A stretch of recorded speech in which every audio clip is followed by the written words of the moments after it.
Good day, classmates and Mamley. Today, we will be discussing one of the most important lessons that we have in our course subject, and this is discourse analysis.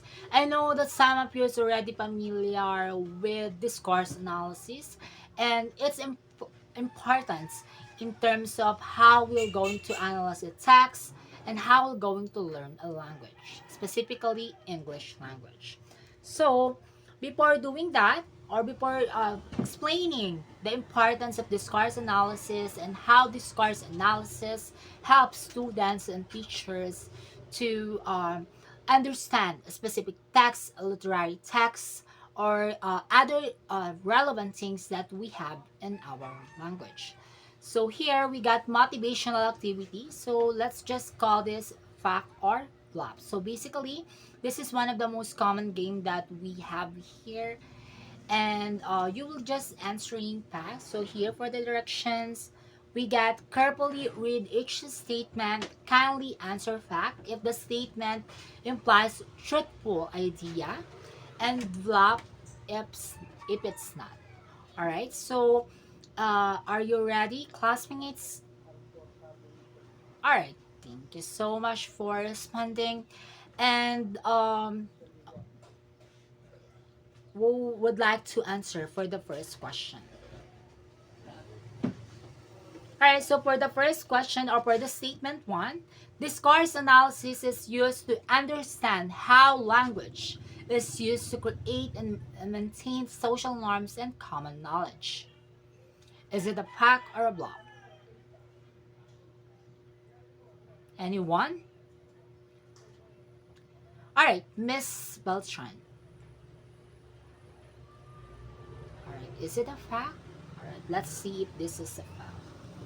All right, thank you so much for answering, and a very good, Miss Beltran, because statement one is a fact. So, meaning to say, discourse analysis is widely used to understand how language is used to create and maintain social norms and common knowledge.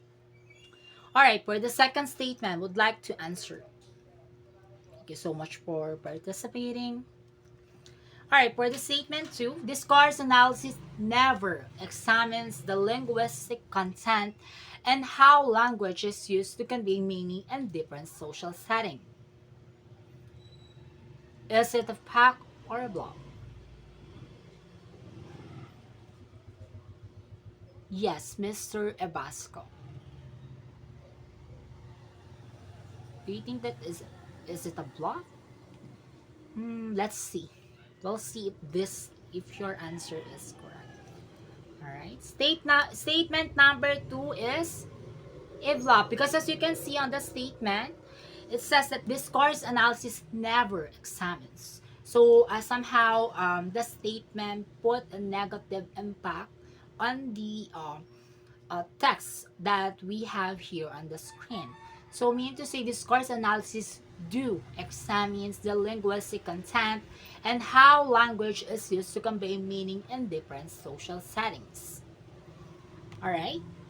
I know that some of you seems very familiar or seems very knowledgeable about this course analysis, as we are also had our specific course subject, which is um, stylistic and discourse analysis during our second year, correct? So I think so no wondering that's why most of our classmates today is really knowledgeable about this course analysis, and glad to hear that, and glad to know and hear that you learn really a lot from Mamra and before. All right, for the statement number three, so this can be applied to a variety of materials, including books, newspapers, marketing material, business and government documents, websites, forums, social media posts and comments, interviews and conversations. All right, so for the statement number three, would like to answer. All right, I'll be calling somebody who's not listening today. How about you,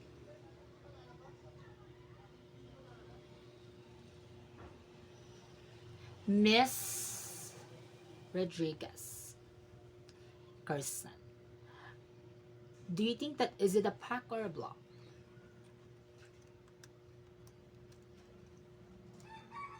All right. So for the statement three, Miss Kirsten said that this is a block, or this is a pack rather.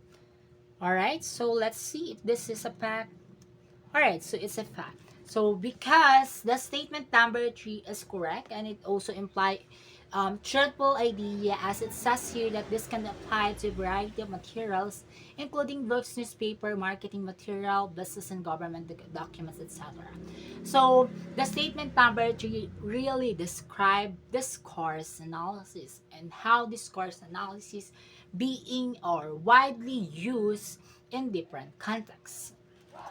All right, I know that you really understood our initial activity. All right, so for this statement four, how about this one? So we got discourse analysis does not use text or images to find facts or evidence about a topic. Instead, it aims to understand what the text or image claims is true and how the claim shapes society. Is it a fact or a block? All right, so let's see. How about you, Mr. Lapan? All right, it's a fact. All right, thank you so much for answering. So the statement number four also a fact. So meaning to say, the statement really describe what discourse analysis is. All right, for the last statement, discourse analysts prepared to not analyze naturally occurring language use as they wanted to have invented examples. All right, so for the statement number five, do you think that is it a fact or a bluff? Would like to answer. All right, Miss Rhea Ramos, is it a fact or a bluff? All right, it's a bluff. Let's see if this is a bluff. All right, very good. Thank you so much for answering. It seems that all of your answers are correct, or all of our participants for this activity got correct answers. And thank you so much for participating. And I think that we have to further intensify our knowledge in terms of discourse analysis. Alright, for its our learning objectives, we got at the end of the lesson, the student should be able to understand the definition of discourse analysis, identify the different approaches of discourse analysis, and lastly, differentiate the language purposes of using discourse analysis. Alright, so by the way, what is discourse analysis? So it is the simplest form. Discourse is verbal or written communication between people that goes beyond a single sentence. Importantly, discourse is more than just language. So here it says here in the first statement, uh, it says that discourse is a verbal or written communication. So meaning we are interpreting something, or we are communicating as well with other people, and we are implying, or we are empowering discourse analysis, and not only on doing that, but also those written communication. So what are those written communications? So we have different platforms that we can communicate with other or with other people, with our families, how we do empower socialization. And by doing that, we are simply what? Exhibiting discourse analysis. So when we are saying about discourse analysis, we are not just talking about language, but also highlighting the importance of discourse analysis in a communicative context. In addition, the term language can include all forms of linguistic and symbolic units. Even things such as road signs and language studies can focus on individual meanings of the words. So here, uh, basically in language, we have semantics, the studies or the studies of word meanings, right? Or it is the studies of word meanings. So here, when we're talking about discourse analysis, so we are also examining the meaning of certain words, or also we are also interpreting different literary texts, different contexts in terms of both verbal and written communications, and how we do use those language units or different parts of language in order for us to analyze or interpret something. It also, or discourse goes beyond this, looks at the overall meanings conveyed by language and text. So, mean to say, we are talking the overall understanding of how a certain text or certain matter is trying to imply specifically to the readers. So we are here, or we are using discourse analysis in order to analyze text, to understand communication, how discourse analysis is being used in the language, how discourse analysis also helps us to not only understand but also really absorb the convey message that is a certain text or a certain matter is trying to discuss to us. In addition, it also context, or the context itself here refers to the social, cultural, political, and historical background of the discourse. It is important to take this into account to understand underlying meanings expressed through language. So, we can see here on our definition that discourse analysis plays an important role, especially in understanding the different meaning of certain matters, specifically the text or a specific context. For example, we are reading a textbook that is being published by American people or by American famous American writer.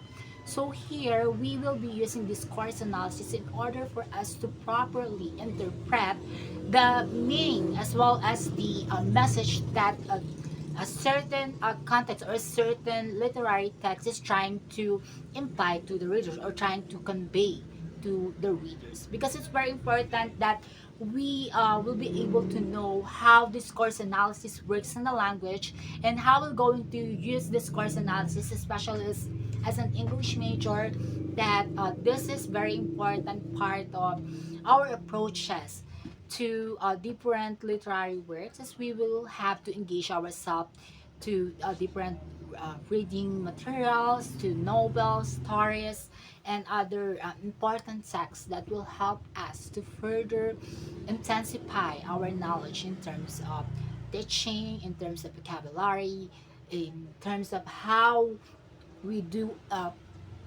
intensify our understanding in terms of using English language, because discourse analysis would also give us an idea to also appreciate the language and to appreciate those texts that as other or most of us find very boring, especially the novels that we really have to engage ourselves about reading those texts.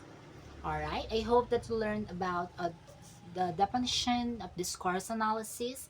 And without further ado, Miss Risha will going to uh, tell us more about discourse analysis. And thank you so much for listening. Hello, good morning everyone. Now let's move to our next part of our topic, which is the importance of the discourse analysis to ESP. Now, without further ado, let's start with the first significant. So, number one, we have understanding the power dynamics and authority in language use. So, it refers how the language reflects the social hierarchy or the authority in different settings. So, when we say the social hierarchy, it is the social ranking. It is the ranking of the people in the society. So, can anyone in the class can share how different, like what is the difference when you are talking to your friends and when you are talking to your professor? What's the difference? All right, good answers. So basically, it helps the learners recognize and navigate the professional environments and how people use the language. It helps the learners also understand how to speak in a way that fits their status. Okay, next we have the number two, which is recognizing the cultural norms and values in communication. So we all know that every culture has different rules about how language should be used, no? So different cultures have distinct norms that shape their communication. So, like for example, in Japan, Japanese people, they have different they are actually different to the Western people because they have their rules in their language, which they have these sets of words that can define the different levels of politeness and formality when they are communicating with each other. Now, by recognizing it, it helps the learners how cultural norms affects the influence of the language used in the different fields.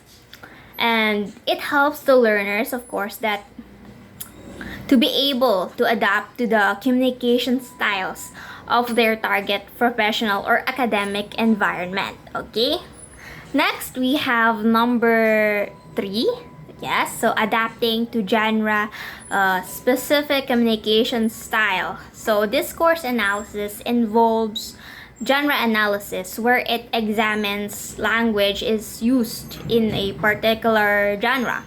And when we say genre, we're talking about the writings, journalistic writing, articles, and etc. And each of these genre is formed by the social and cultural expectations. So for example, in we are writing a let's say email, there are a certain structure that we are actually following, right? So how it is supposed to be in communication. Now, with that said, sorry, with that said, it helps the learners gain insight into the cultural and social expectation on how language is used in a specific context. Now, it helps the learners adapt and understand not the language itself, but also the purpose of communication. Now, next is we have the exploring cultural perspective through language. So we're talking about different cultures again. And here, different culture expresses different ideas. So language reflects to the cultural beliefs and values. Now, we may have the same word, like we have the same word that we use here in our country that is probably used in other countries, but they might have a different meaning. So for example, the way how we think about justice, so that is the word example. Wait lang. Oh my god, I'm sorry. So justice, so the way we think the word justice here might differ in other places, so they might have different way of interpretation with that word. Okay, like they have their own idea of justice, like they have their own meaning. Okay, now it helps the learners understand how different cultures see things, and it helps the learners again to gain the insight into how culture shapes the communication in a professional fields.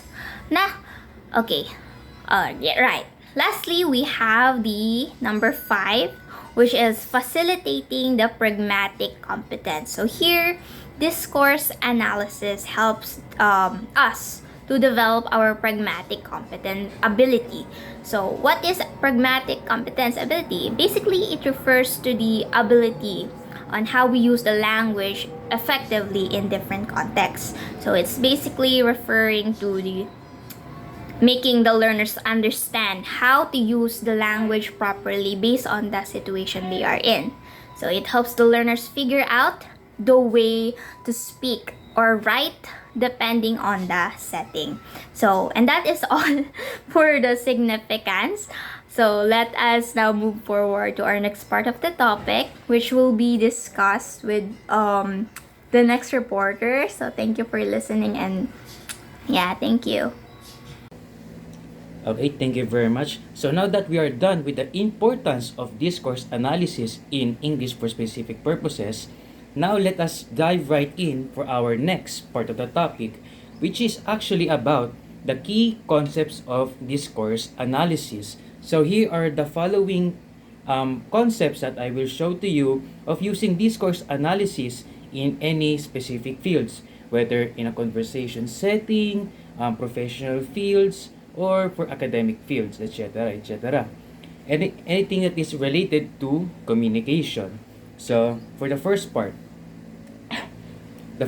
here is the language features. So, it identifies key linguistic patterns in social settings, such as vocabulary, grammar, formality, tone, and speech acts that are common within a specific field, whether in an academic setting or professional setting. So basically, here it talks about how the use of language is used to a specific area, to a specific field that features meanings, okay? Meanings that people are often or in a specific field understand immediately upon hearing or reading these words. So here are some following examples for the language features which is commonly used for the ESP. One of which is specialized vocabulary. So for academic use, in science subject, we have here the biology, which talks about the study of life, study of organisms or microorganisms.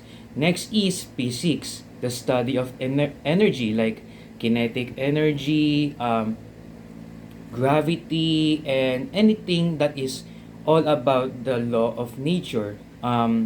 Everything that makes movements or how they are interacted in the environment.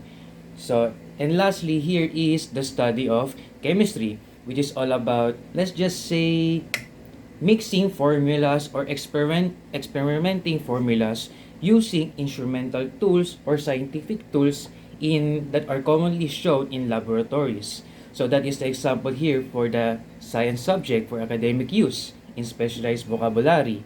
Next, of course, now in our field, which is majoring in English, is in the English subject, we have here first literature, which we all know that in literature, it is all about the written literatures or written texts made by people or authors. But it can be also shown as or described as different medias that uses words like poetry, speech, or even dramas or acts that you can see in stages or in plays. Next, for the English subject here is language. So, of course, we all know that language is used for communication and it's also the one of, or if not, one of the ways for us to interact with people in our everyday lives. Next here is grammar. So, basically, why I included grammar here is the systematic way of speaking a language, like to make it grammatically sound correct and make it grammatically correct at the same time. When you are trying to speaking with others or communicate with others, or when you try to write your specific examples or sentences when you are jotting down notes or typing it in your computer. So those are the examples for academic use for specialized vocabulary. Next here is for professional use. So basically your occupational field when you have jobs or you are now employed. So here I have picked for one in business. In business, we have stocks, basically the supply or the demand for a specific product that people need. So let's just say that their price varies depending on the quality, depending on the demands, or depending on, let's just say, how it is used for a specific environment or how it can be cost effective, etc., etc., for business. So stocks is important here.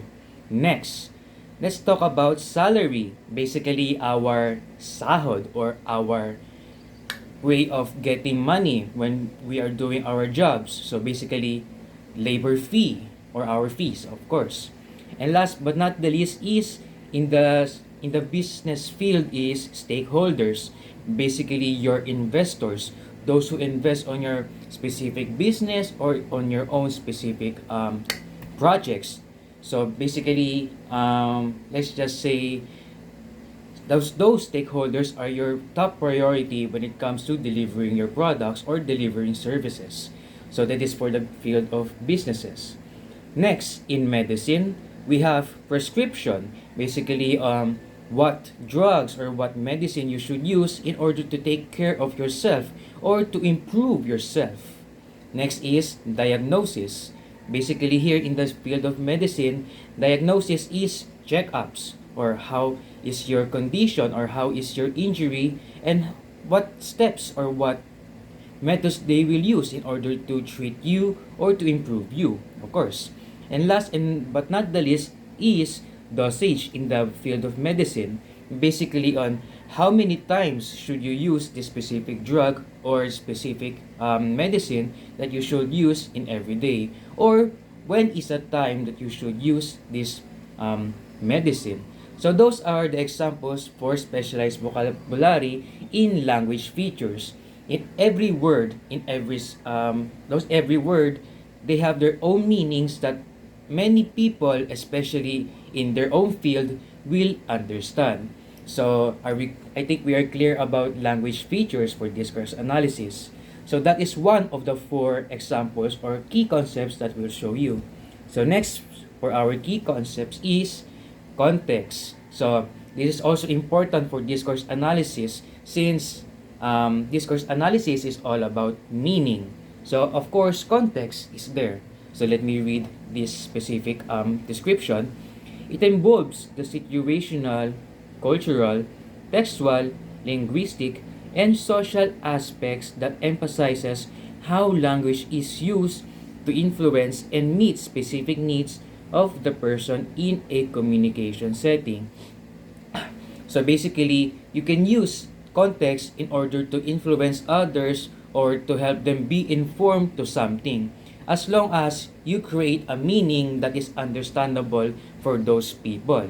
So that is basically the essence of context, creating meaning in a communication setting that is specifically used to make topics, to make the communication understandable, and of course, to have, of course, the meaning overall.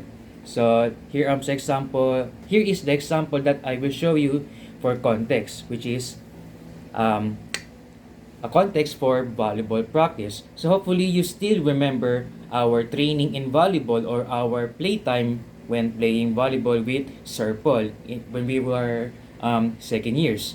So I will let you read the text here for this specific part. So please feel free to pause this specific part if you want to read the entire text. So I will wait. So thank you for reading this specific part. So as you can see here, we have some highlighted red words here in these following sentences. Like for example, for our coach, we have the serve receive, pass, and for player number 2, setter. Next, for our coach, set the ball. Player number 3, setter's name, and also for the coach part is strong attacks.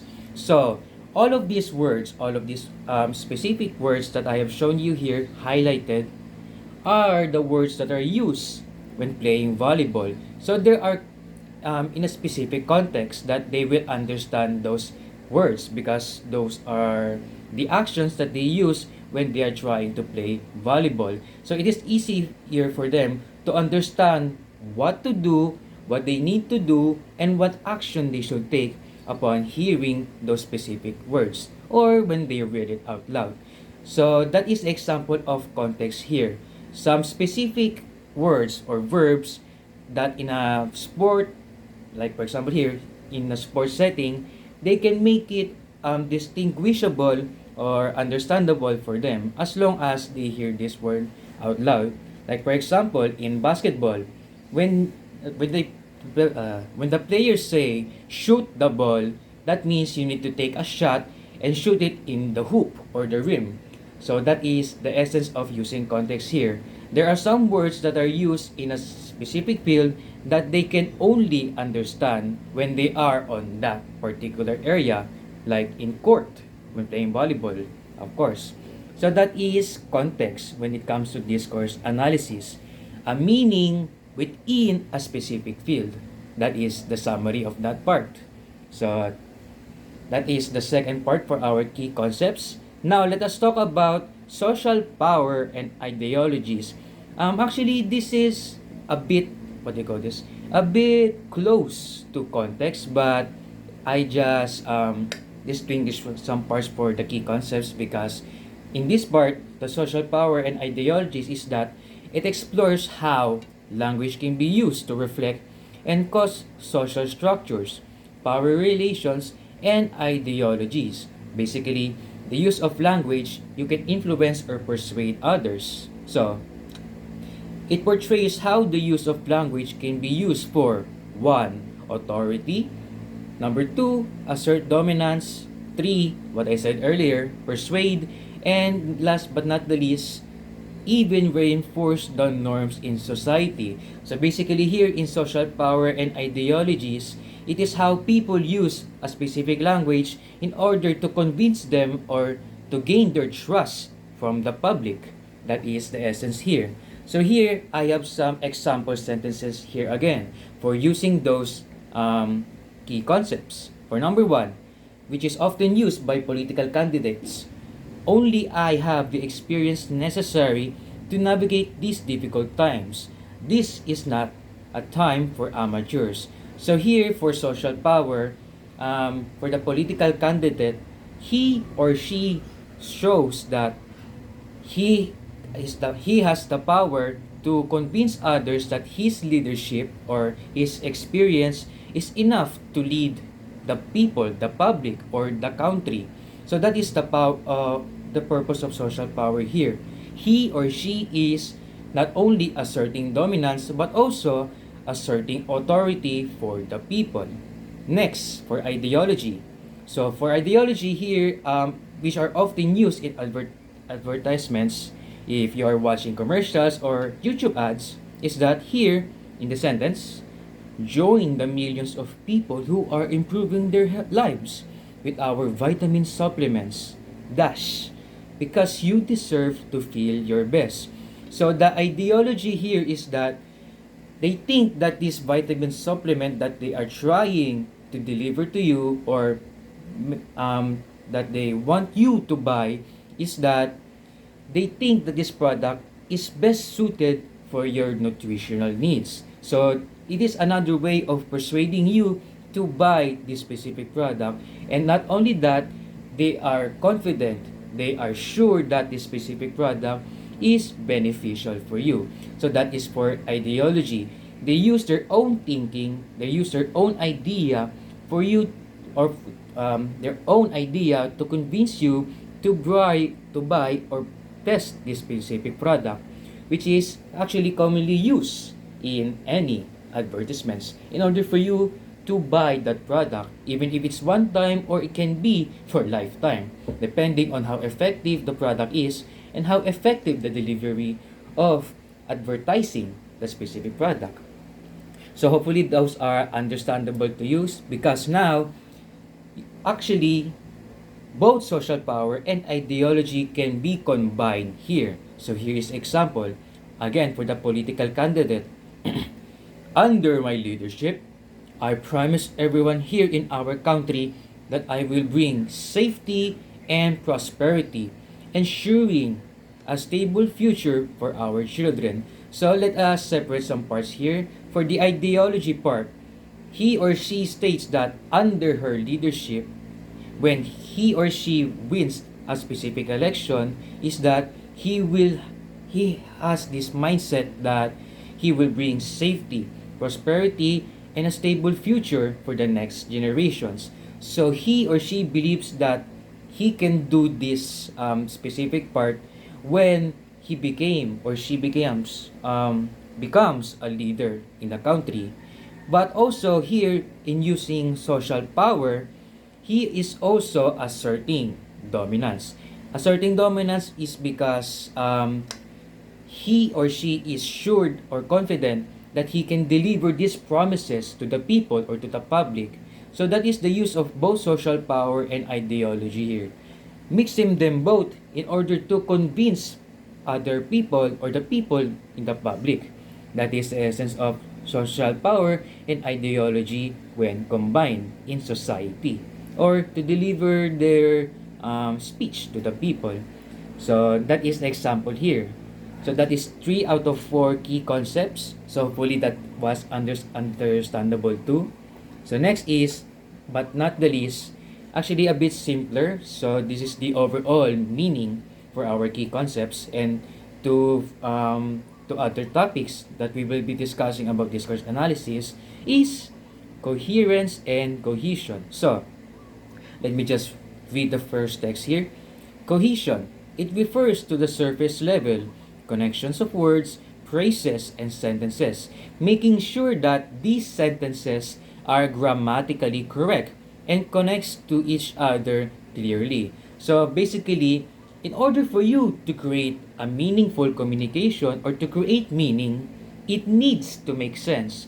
The first part to making that meaning make sense is making it grammatically correct in order to not confuse others or to confuse the specific topic when you are trying to convey a message. That is basically cohesion. It is about making it sound correct. When you read it, it needs to sound correct or use correct grammar in any way for you to deliver a message. That is cohesion.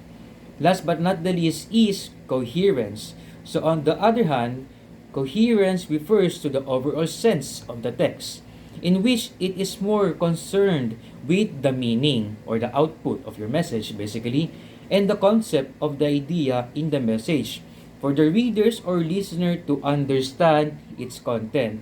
So basically here in coherence, sometimes some people do not care or do not mind incorrect grammar as long as you deliver a message that they can understand, whether on their own or they just have a bright mind that they understand your message, even if you make it grammatically incorrect. As long as what you delivered not only was meaningful, but also the concept or the idea was there for you when you shared this following message to the people. So that is basically cohesion and coherence. Cohesion, basically making it grammatically correct when you're trying to make a meaning in order to avoid confusion for some people. And last but not the least is coherence. It is only it only targets the specific meaning, like the concept, the idea, or the approach that you're trying to deliver a message. That is the only meaningful part for coherence, for you to share that following meaning. So those are the 4 key concepts of discourse analysis. So hopefully you understand this particular part, because this is important for you to analyze further what is discourse analysis is for English, for ESP or English for specific purposes. Okay? So next will be the methodologies of discourse analysis, which will be tackled by my other group mates. So again, thank you everyone for listening and have a great day. So please, next reporter, take it away. Good day, SE3AE. My name is Rizal G. Katanghal, and today we will be talking about methodologies of discourse analysis. So these are the strategies or ways that are used to study on how language is used in conversation, in social context, or even in text. So I prepared video clips for each and every one. So I require you to watch it carefully as well as listen. So let's begin with the first. I talked with you, I know, the other day, but I just wanted to touch base today, about your stuff, your situation. So I read your chart, and I know we talked last time. Are you still feeling depressed? Yeah, depression, so okay. Depression. And I know you're feeling depressed now, but I felt depressed before, and it will pass. Like, you'll get over it. It's not that big of a deal. And so this depression, why are you feeling depressed? Oh, wait, sorry, I had another note. Something else I wanted to ask you before. No, why, or is that depression what brought you in here? Well, I OD'd earlier because I was depressed and sad. Yeah. Okay, so that overdose, we'll have to talk about. Okay, so from video A, we can tell that the nurse communication skills is very poor, right? she kept interrupting and invalidating her patient's feelings and point of view. So as you can see, the her patient looks very uncomfortable, and she kept invalidating her patient's point of view. So what we did is what we call conversation analysis. And this is the earliest approach of methodologies of discourse analysis from 1960s. It is the study of how people use language and other forms of communication in natural, everyday interaction. So we are not only analyzing the verbal communications, which is the oral or written, but also the non-verbal, which are, for example, sign language, digital communications, and so on and so on. So it focuses on the structure and patterns of conversation, including how people take turns speaking, respond to each other, and manage topics. So we analyze first how they start the conversations. Do they greet each other? Also their tone. We also analyze or study how they the patterns of conversations. Do they take turns speaking? Are they take pausing whenever someone's talking? Are they allowing each other to speak with each other or to share their ideas without interrupting and invalidating? Does the communicators show equal interest to the topics or provide feedback? And also we analyze their body language, the facial expressions, the gestures, or even the eye contacts. So that are the key points or factors that we look in doing conversation analysis. So doing conversation analysis will help us to wonder how does these people mix conversation or communications works. And also it helps our communication skills to improve. So that is the conversation analysis. So do you have any questions? None? If none, so I do have questions. So what do you think are the benefits of conversation analysis for students like us? Or as a future educator, what do you think are the benefits of doing conversation analysis? So write your answer in your paper rather. So if we have time, we can look or check your answer. So the next approach to conversation analysis is critical discourse analysis. So it is an approach to studying language that focuses on how power, dominance, and inequality are expressed and maintained through discourse, spoken or written communications. So it seeks to uncover hidden meanings, ideologies, and social structures embedded in text and conversation. So CDA is the study on how people use language to show power, to manipulate others, to dominate them, and also how media approve to that and so published. So it is like doing CDA makes us realize that there are biases and there are inequality just because of the usage of language. So it is like how people use language to their or for their own benefit. It is like studying the dark side of a language. So it seeks to uncover hidden meanings, ideologies, and social structures embedded in text and conversations. Or in short, CDA is it is maintain, construct, and challenge our ideologies or perspective in life. So we already have an example on how language affect our thinking. So for example is here in the Philippines, here in our country, when we are fluent in English, people might think that you are very smart, right? That you have a bright future ahead of yours. So that's why here in our generations, children's first language is not Tagalog anymore, right? Some of the children, because their first language is not Tagalog and it is English, because they believe that when you are fluent in English, you have a bright future of yours. So doing CDA help us how language shape the way we think about the world and people in it. So I provide a video, so I will ask you to watch it as well as listen, because I will ask you to write what you have observed, what you have noticed, and describe the video. We want good thing. Oh. We like good thing. How you pay for good thing? We want bad thing. No, we don't want bad thing. We want bad thing. We want bad thing. No, we don't want bad thing. From the video that you have watched, which is the video C, we can tell that there's a biases, right? So as you can see, the other parties who wants the good thing manipulate the audiences, even though the other parties doesn't mention that he wants bad thing, and then the media approve to that and even publish something, right? So doing CDA, it require us to use our critical thinking skills. Approach that we have is content analysis. So content analysis involves categorizing words, phrases, or themes within the text or dominant to identify patterns or dominant ideas. So this method is often used to quantify specific elements such as the frequency or certain words or themes. So when we say content analysis, I know that you have already an idea. What do we mean by content analysis? By the word content analysis, the analyzations of a piece of paper by looking closely at as it text or at its text, just like a articles, short story, or even speech. So we analyze the piece of paper by looking closely at its words. So it is just like looking at the theme, looking what the message is all about, what's the message of these papers. So we also count words that are mentioned very often. We also count their how much or how many words the words were mentioned. So I prepared a example speech. So I will ask you to um, analyze the content of this example speech that I got from internet. So as you can see, this example speech is about freedom and security. As you have observed, the word security and freedom is mentioned very often. Good afternoon, everyone. I am Jenica Giescano, and I will be discussing the application of discourse analysis in ESP context.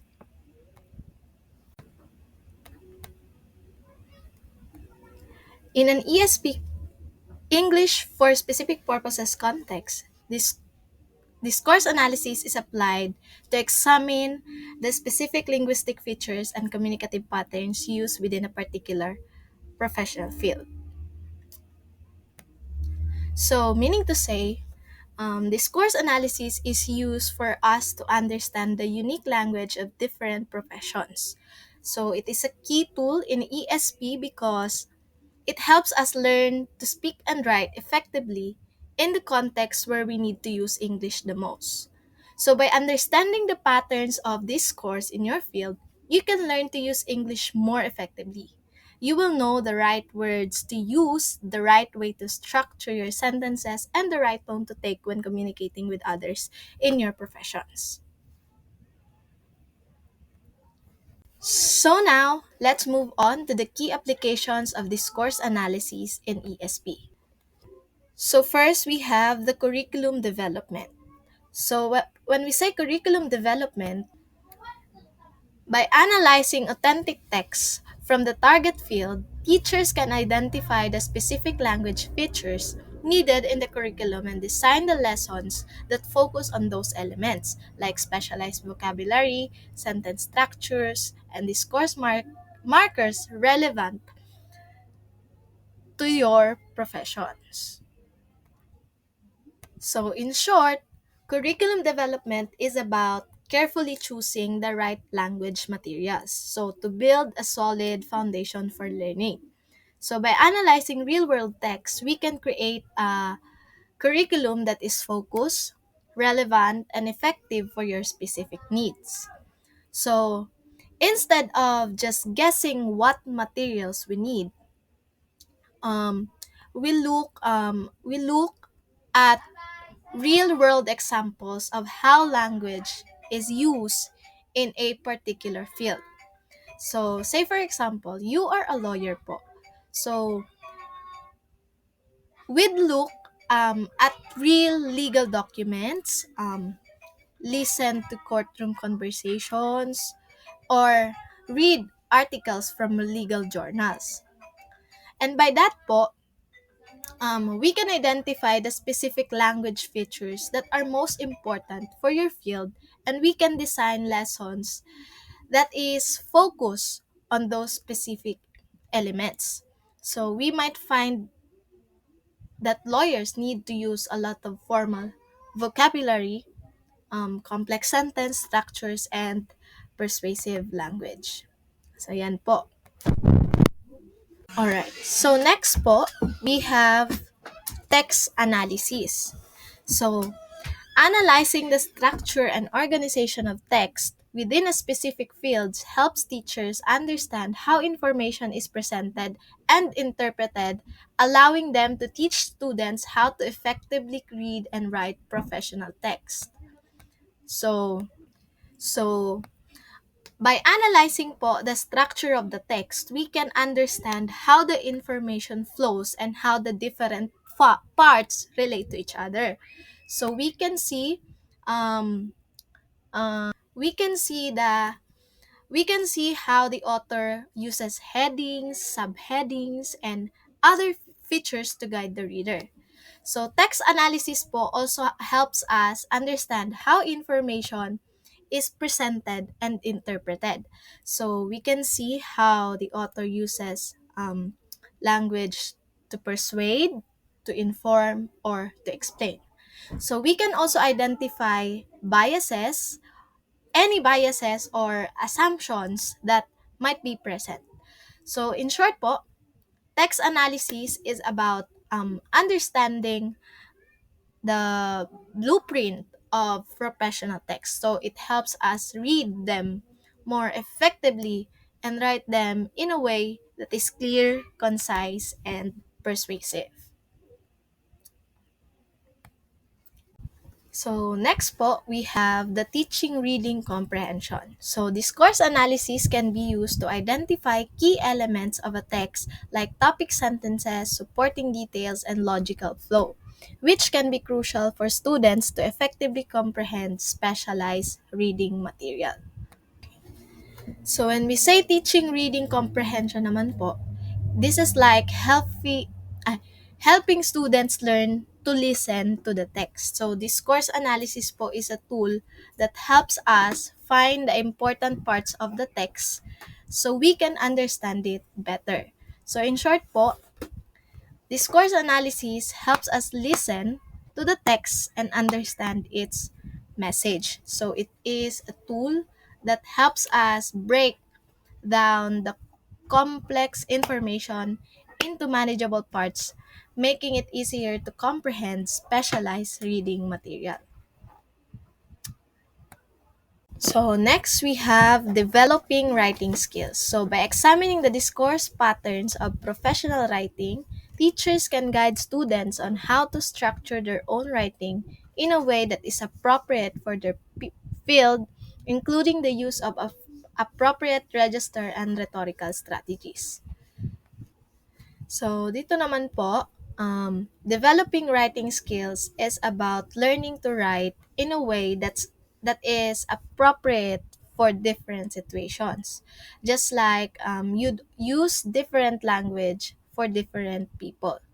So, discourse analysis helps us understand how professional writing works so we can write effectively in our own field.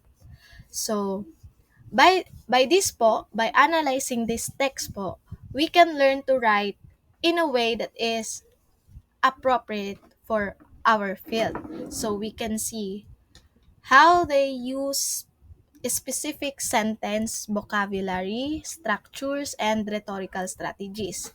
And we can also learn about the tone and register that is expected in our profession.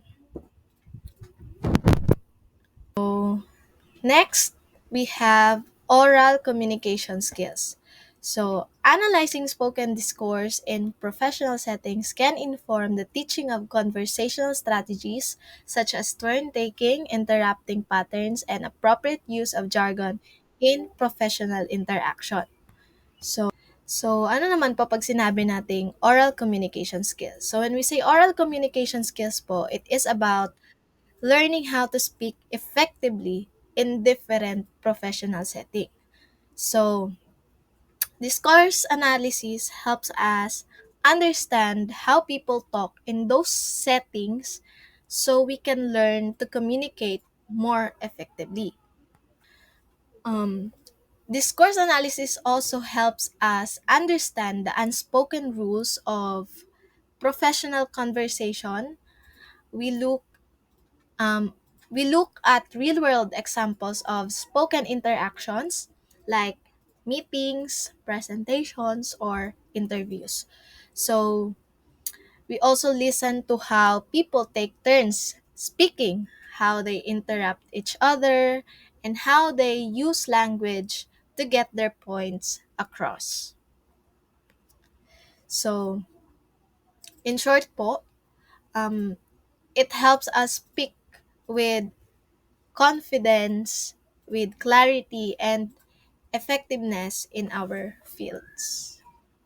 And for the last key applications po, we have the assessment design. So, discourse analysis can be used to develop authentic assessment tasks that reflect the real-world language used in the target profession, ensuring that students are tested on their ability to navigate the specific discourse features of their field.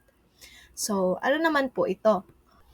When we say assessment design po, assessment design in ESP is like creating a driving test for language. So, we as teacher, we want to make sure students can use the language effectively in real-world situations, not just memorizing the rules. So, authentic assessment po are also a great way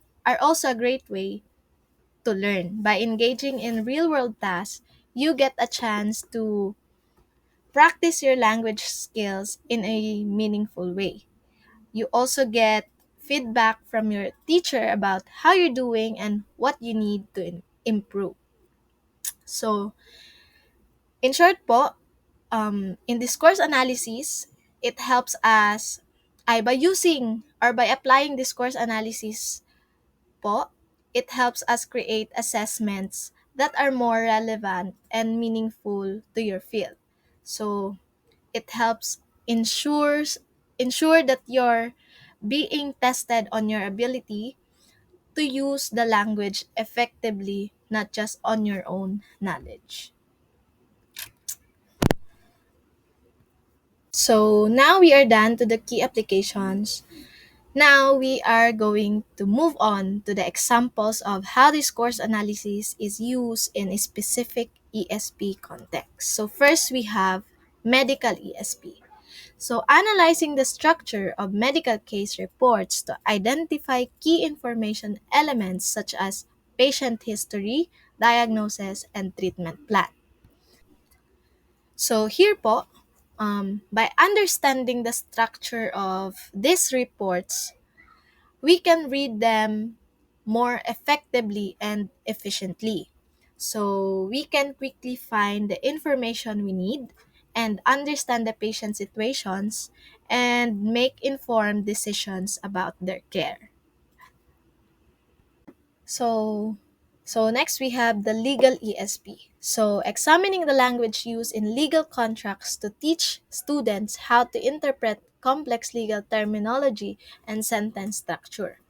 So here naman po, by learning legal ESP, we can read legal contracts more effectively. So we can understand the legal obligations, rights, and responsibilities of each party involved. So we can also identify potential problems or ambiguities in the contract. Okay.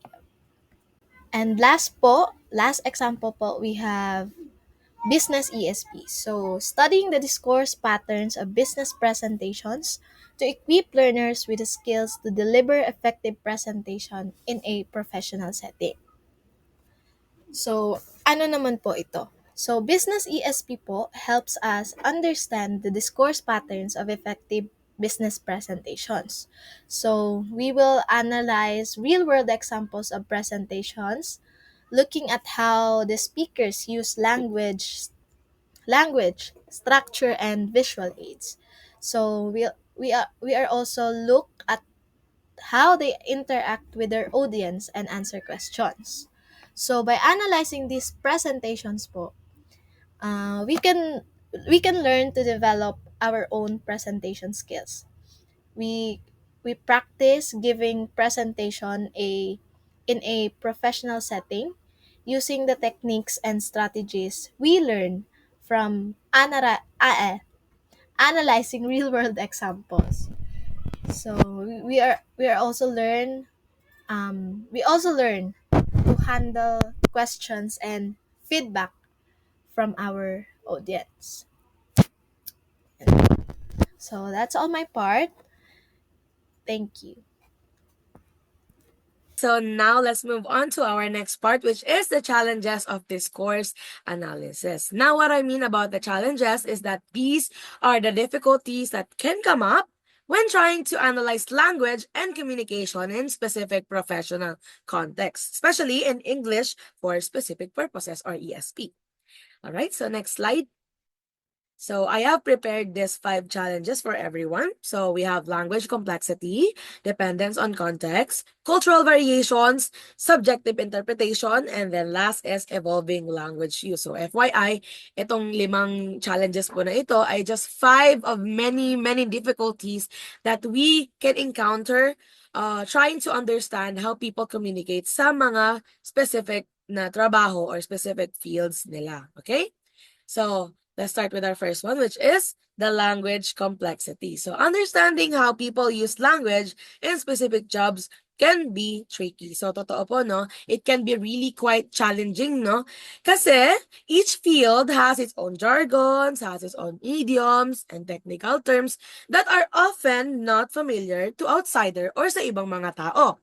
For example na lang po sa field natin, which is the education field, I was going to ask you sana some of the words that are used in education field, but since this is recording, I'm just gonna give you some of the words. So we have lesson plan, scaffolding, ano pa ba? What else? We have summative assessment. So, all of those words can be confusing para sa ibang mga tao that is not in our field. So, that complexity means that both students and researchers need to invest time in learning these specialized terms and their meanings. Kasi kung hindi, this can become barrier to an effective communication and understanding. So, that is language complexity. Next is dependence on context. The way people communicate can change a lot depending on where they are and what job they have. So, all right. So, sa professional settings, yung mga factors such as the workplace culture, the people, and the purpose of communication, lahat po yun may important role sa context ng field. Yeah, sa context. For example na lang po, you're on a business meeting. And of course, since you're on a business meeting, it might require you to use a more formal tone or formal words or like specific languages compared to a regular conversation or regular chika with your workmates during a lunch break. So we all see the difference naman, di ba? So that difference makes it hard to apply what we learn in one area to another because that is because what is because what is effective in one professional context might not be effective in another professional context. So that is dependence on context, sorry. Next one is the cultural variation. Communication styles can vary significantly across different cultures, which can create challenges in understanding and interpreting discourse. All right, so this is indeed true, no? Because may mga cultures na they value direct communication, and on the other hand, may mga cultures din na they're more on an indirect approach. So this can lead to of course, this can lead to misunderstanding kapag yung different individuals from a different cultural backgrounds interact or nagsama in a professional setting. So ang gagawin, so the educators and the researchers need to consider these cultural differences sa analysis nila. So analysis nila para ma-ensure or to ensure that they accurately capture the variations of communication in specific professional context. So that is cultural variation. Next is subjective interpretation. So different people might look at the same conversation or text and come up with different ideas about what it means. So this is correct as well, no? Because different people see things differently based sa own experience nila, own point of views nila, and own opinions. So this can lead to a different ideas about what a conversation or kung ano talaga yung pino-point out nung conversation or nung text. So for example na lang po is ito. One person think that a talk between a boss and an employee is very helpful doon sa growth ng employee niya. While on the other hand, merong tao na other person might think that their conversation is quite harsh. So yeah. So this difference can make it hard to analyze kung ano talaga yung nangyayari. And of course, that can lead to mixed results, making it hard for the people to understand. So that is subjective interpretation. Next is evolving language use. So language is constantly changing, and this evolution can pose a challenge for discourse analysis in ESP. All right. So, diba, we have new terms, we have new phrases, we have new communication styles that is emerging araw-araw, regularly. So it can be because of the influence of the technology or the culture shifts or the global interaction. So for example na lang dito is the rise of the digital communication. Diba? It has introduced new forms of language such as emojis and abbreviation. So lahat naman po tayo dito is familiar na sa emojis and abbreviations such as yung ASAP, so something like that. So those new forms of language may not have existed in the previous or the traditional professional discourse, which ito yung alam ng karamihan or ng ibang mga tao na hindi talaga techie.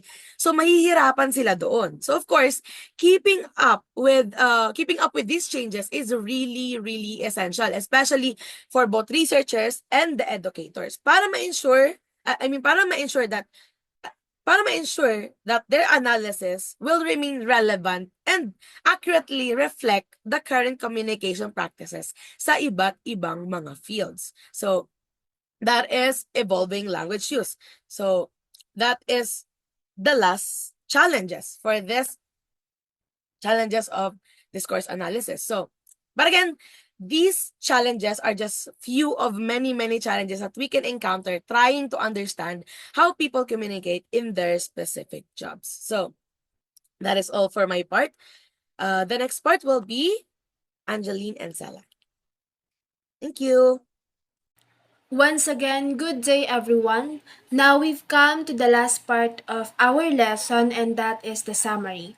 So a while ago, Miss Christian explained briefly the importance of discourse analysis in ESP, and she said that discourse analysis is important because it helps learners understand how language reflects cultural norms and specific communication styles in different contexts.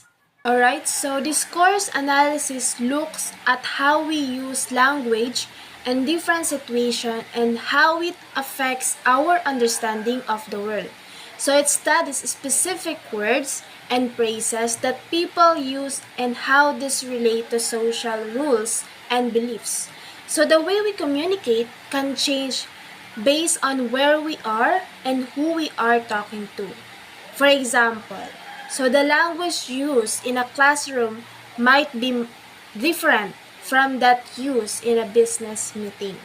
So key methodologies include conversation analysis, which studies everyday interactions, and it focuses also on how people talk to each other in daily life. So this method looks closely at the details of conversations to understand how they work. So another method is critical discourse analysis, which uncovers power dynamics within language. So it also helps reveal who has influence and how that affects communication. So I think by studying those methods, we can better understand the role of language in our interactions. And they provide insights into the way we connect with others. So Ms. Gara explained a while ago that there are challenges in discourse analysis which involve understanding language complexity, context dependence, cultural variations, subjective interpretation, and involving language use. So discourse analysis faces some challenges that make it complex. And discourse analysis looks at how people use language in different situations. So here are points to remember. The first one is discourse analysis is essential for understanding the role of language in social interactions and structures.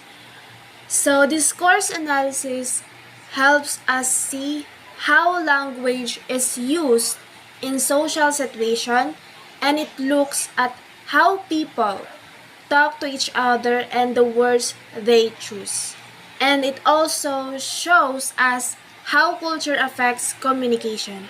And this understanding can help improve your or their interactions. The next one is language can be a tool for power and ideology, influencing perceptions and behaviors. So language is not just a way to share information, it can also hold power because the words we choose can shape how others see us and how we see ourselves. So this means that language can influence people's thoughts and actions. For example, certain phrases can promote ideas or beliefs. So understanding this can help us recognize how language can be used to persuade or control. So remember that different methods in discourse analysis help us study language from various angles. So conversation analysis look closely at everyday talk and how people interact, while critical discourse analysis focuses on how language reflects and reinforces power structures. So each method offers unique insights into how we use language. The last one is challenges in discourse analysis highlight the complexities of language and the need for careful interpretation and application. So discourse analysis faces challenges that show how complex language can be. So understanding context is crucial because meaning can change based on the situation. And those challenges reminds us to be careful when analyzing language. So our discussion today, which is discourse analysis, is a vital tool for understanding the intricate relationship between language and society. So it reveals how language can influence social interactions. So despite its challenges, the study of discourse analysis encourages us to think critically about the words we use and their impact on the world.